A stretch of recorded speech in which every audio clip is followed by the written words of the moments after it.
maamulka degmada warta nabadda ee gobolka Banaadir oo kaashanaya ciidanka booliiska iyo dowladda hoose xamar ayaa ku guuleystay in ay sameeyaan howlgal lagu burburinaya dhismooyin sharci darro ah oo laga dhistay 7 wado oo dhaxmarta waaxda xamar bile ee degmada warta nabadda.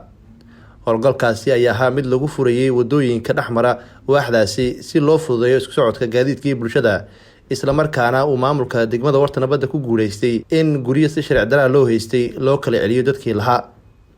gudoomiye ku-xigeenka amniga iyo siyaasadda ee maamulka gobolka Banaadir mudane Maxamed Cabdullaahi Maxamed Tuulax iyo gudoomiye ku-xigeenka arrimaha bulshada ee maamulka gobolka Banaadir Basma Camri Jaketi ayaa kormeeray howlaha wada furista ee laga sameeyay waaxda xamar bile ee degmada warta nabadda, iyagoo ku bogaadiyay maamulka degmada iyo ciidanka amniga sida cadaaladda ku jirto oo ay dhulalkooda u kala celiyeen muwaadiniintii lahaa. qaar ka mid ah dadka deegaanka oo warbaahinta la hadlay ayaa tilmaamay in howlgalkan wada furista ay muhiim u tahay bulshada degmada. waxaan u mahad celinaynaa maamulka gobolka Banaadir iyo maamulka degmada warta nabadda ayaan u mahad celinaynaa. khayr Allah siiyo, waana ku mahadsan yahay xaqeena oo naga maqnaay 5 sano oo mataqaanaa meel u raadina aan lahayn ayay noo soo ifiyeen, ayagana khayr Allah siiyo. walaaleena gobol iyo degmo waa noo gurmadeen, khayr Allah siiyo, khayr dhamaan Allah siiyo. dhulkii anagu dadkaasna waa naga qaad, dhulkeena laga haystaa waana siiyeen, waa maasiin walaaleen, khayr Allah siiyo. wadadana waa noo fureen, 7 wado noo fureen, khayr Allah siiyo.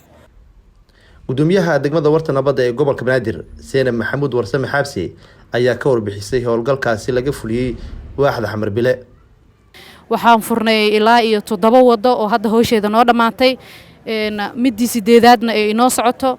waxaad aragtaan wadooyinka dad baa degnay, dadkan maxaa la yiraahdaa qof kasta waxa oo basiib hore loogu sharciyeeyay ahayd, laakiin aanan maxaa la yiraahdaa loo kala wareejinin oo qof kasta dhulkii uu lahaa la tusinin.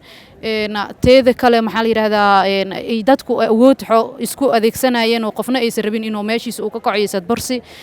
annagoo ka faa'iideysanayna awaamirtii iyo shaqadii maamulka gobolka ay nafareen, waxaan dardar gelinay hawshii sida loogu baahnayna way ku socotaa.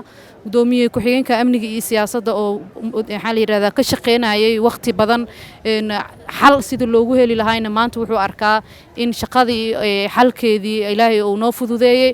gudoomiye ku-xigeenka arrimaha bulshada ee maamulka gobolka Banaadir Basma Camri Jaketi ayaa bogaadisay howlaha uu maamulka degmada warta nabadda ka fuliyay waaxdaasi.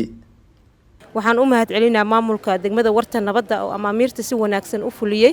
aan aragnay ilaa 7 wadooyin kalena hadda ay ku socdaan furidii si wanaagsan ay amaamiirta u fuliyeen. sidaad arkaysaa wadooyinkan quruxda badan bulshada inay ka faa'iideystaan loogu talagalay. caqabado badan ayaa ka jiray, haday dab kacaan, haday dhibaato ka dhacdo aan loogu soo gurmadi karin.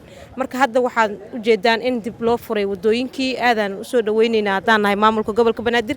gudoomiye ku-xigeenka amniga iyo siyaasadda ee maamulka gobolka Banaadir mudane Maxamed Cabdullaahi Maxamed Tuulax oo dhankiisa goobta ka hadlay ayaa tilmaamay in maamulka gobolka Banaadir iyo maamulada degmooyinka ay xoojin doonaan howlaha caynkan oo kale ah, isagoo dhan kale ku ammaanay maamulka degmada warta nabadda howlaha wadooyinka caasimadda lagu furaya, gaar ahaan waaxaha kala duwan ee degmada warta nabadda. runtii maanta waxaa fursad ah in kuwii sharci darrada dhulkooda looga deganaana inay sharci heleen oo dhulkoodii heleen, kuwii wixii xaq darro ah haystayna inay ka baxeen oo dib ay uga durkeen. wadadiina ay halkaas wado ka soo baxday. runtii 7 wado maamulka noo sheegay in halkan la furay.